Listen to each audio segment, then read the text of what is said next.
ಶಾಸಕರು ಅಂತೆಲ್ಲ ಮಾತಾಡ್ತಾ ಇದ್ದಾರೆ. ಅವ್ರ ಪಾತ್ರ ಏನು? ಕುರುಕ್ಷೇತ್ರ ಪಿಕ್ಚರಲ್ಲಿ ಪಾತ್ರ ಏನು? ನಾನು 2 ಸರಿ ಲಾಟ್ರಿ ಟಿಕೆಟ್ ತೊಗೊಂಡೆ, 1 ಸರಿ ಬಂಪರ್ ಹೊಡೆದಿದೆ. ನೀವು 3 ಸರಿ ತೊಗೊಂಡ್ರೆ ಯಾಕೆ ಕರೆಕ್ಟ್ ನಂಬರ್ ತೊಗೊಳ್ಳಿಲ್ಲ? ಆ ಹುಡುಗರಿಗೆಲ್ಲ ಮಾತಾಡೋದು ಟೈಮ್ ವೇಸ್ಟು. ನಾವು ಕೆಲಸ ಮಾಡೋದು ಮಾತ್ರ ಗೊತ್ತಿದೆ, ಕೆಲಸ ಆಗ್ತಾಯಿದೆ. ಅವ್ರಿಗೆಲ್ಲ ಉತ್ತರ ನಮ್ಮ ಹುಡುಗರು ಕೊಡ್ತಾಯಿದ್ದಾರೆ. ಶಾಸಕರ ಅಭಿಪ್ರಾಯನ ಕೇಳಿದ್ದಾರೆ. ಏನು ಕಾಮಗಾರಿ ಆಗಬೇಕು, ಏನು ಎತ್ತಾಗಬೇಕು, ಪಕ್ಷ ಹೆಂಗೆ ಕಟ್ಟಬೇಕು, 2028ಕ್ಕೆ ಮತ್ತೆ ಹೆಂಗೆ ಸರ್ಕಾರ ತರಬೇಕು ಅನ್ನೋದಕ್ಕೆ ಪ್ಲ್ಯಾನ್ ಮಾಡೋದಕ್ಕೆ ನಿನ್ನೆ ಕರೆದಿದ್ರು. ನಮ್ಮ ಹತ್ರ ಇರೋ ಮಾಹಿತಿನೂ ಪಡ್ಕೊಂಡಿದ್ದಾರೆ. ನಾವು ಏನೇನು ಹೇಳಬೇಕು ಹೇಳಿದ್ದೀವಿ. ಪಕ್ಷವನ್ನು ಇನ್ನೂ ಸದೃಢವಾಗಿ 2028ಕ್ಕೆ ಮತ್ತೆ ಕಾಂಗ್ರೆಸ್ ಪಕ್ಷನ ಸ್ಥಾಪನೆ ಮಾಡೋಕ್ಕೆ ಏನು ಮಾಡಬೇಕು ಮಾಡ್ತೀವಿ.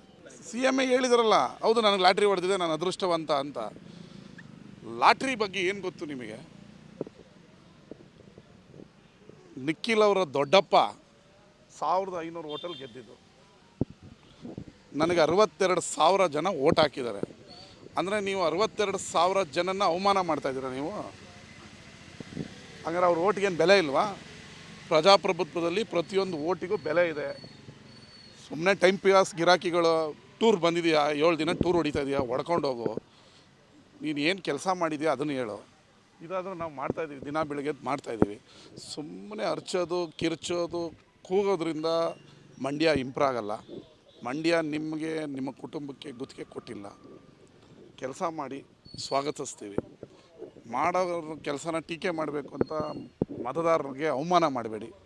ನಾನು 62,000 ಜನ ಓಟ್ ಹಾಕಿರೋರನ್ನ ಲಾಟ್ರಿ ಓಟ್ ಹಾಕಿದ್ದಾರೆ ಅವರು. ಹಂಗಾರೆ ಹುಚ್ಚು ಬಂದು ಹಾಕಿದಾರಾ?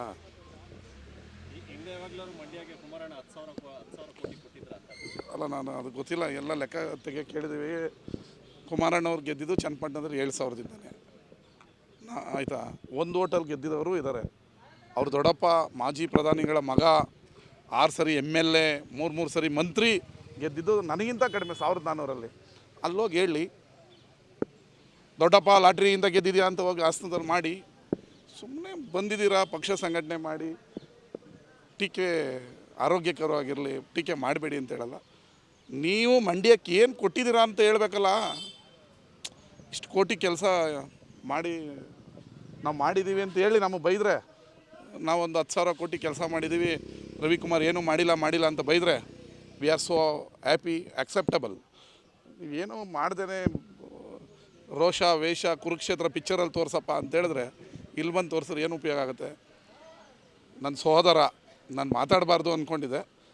ಅವ್ರಿಗೆ ಇನ್ನೂ ಒಂದು ಕಿವಿ ಮಾತು ಹೇಳ್ತೀವಿ, ಬೇಡ, ಕೆಲಸ ಮಾಡಿ, ಮತ್ತೊಮ್ಮೆ ಒಂದು ಸರಿ ವಿಧಾನಸಭೆಗೆ ಬನ್ನಿ. ಸುಮ್ಮನೆ ಟೀಕೆ ಮಾಡ್ತೀನಿ ಪಕ್ಷ ಅಂತ ಹೇಳಿದ್ರೆ ಜನ ಅಕ್ಸೆಪ್ಟ್ ಮಾಡಲ್ಲ. ಅಭಿವೃದ್ಧಿ ಮಾಡೋದಕ್ಕೆ ಕುಮಾರಸ್ವಾಮಿಗೆ ರಾಜ್ಯ ಸರ್ಕಾರ ಸಪೋರ್ಟ್ ಮಾಡ್ತಾ ಇಲ್ಲ ಅಂತ ಅವರ ವಾದ. We are ready. 10,000 ಕೋಟಿ ಕೊಟ್ಟಿದ್ದಾರೆ ಅಂದ್ರಲ್ಲ, ಅದನ್ನು ತಗೊಳಕ್ಕೆ ರೆಡಿ. ಎಲ್ಲೆಲ್ಲಿ ಕೊಡ್ತಾರೆ ಅಂತ ಹೇಳಿದ್ರೆ ನಾವು ರೆಡಿ. ಎಲ್ಲೆಲ್ಲಿ ಅಭಿವೃದ್ಧಿ ಮಾಡ್ತಾರೆ ಅವ್ರು ಮಾಡೋಕ್ಕೆ ರೆಡಿ. ಈಗ ನಾವು 25 ಕೋಟಿ ಹಾಕಿ ರೋಡ್ ಮಾಡ್ತಾಯಿದ್ದೀವಿ. ನೀವು ಒಂದು ರೋಡ್ ಮಾಡಿ, MP ಆಗಿ 2,80,000 ಮತ ಕೊಟ್ಟು ಗೆಲ್ಲಿಸಿದ್ದಾರೆ. ನೀವು ಮಾಡಿ. ಯಾರು ಕಟ್ಟಾಕಿದ್ದಾರೆ? ಈಗ ಶನಿವಾರ ಮೈ ಶುಗರ್ಸ್ ಶಾಲೆದು ಸಭೆ ಕರಿತಾ ಇದ್ದೀನಿ. ಹೆಂಗೋ 25 ಕೋಟಿ ಕೊಡ್ತೀನಿ ಅಂತ ಹೇಳಿದ್ರಲ್ಲ, ಇಸ್ಕೊಳ್ಳೋಣ, ಶಾಲೆನ ಉಳಿಸೋಣ.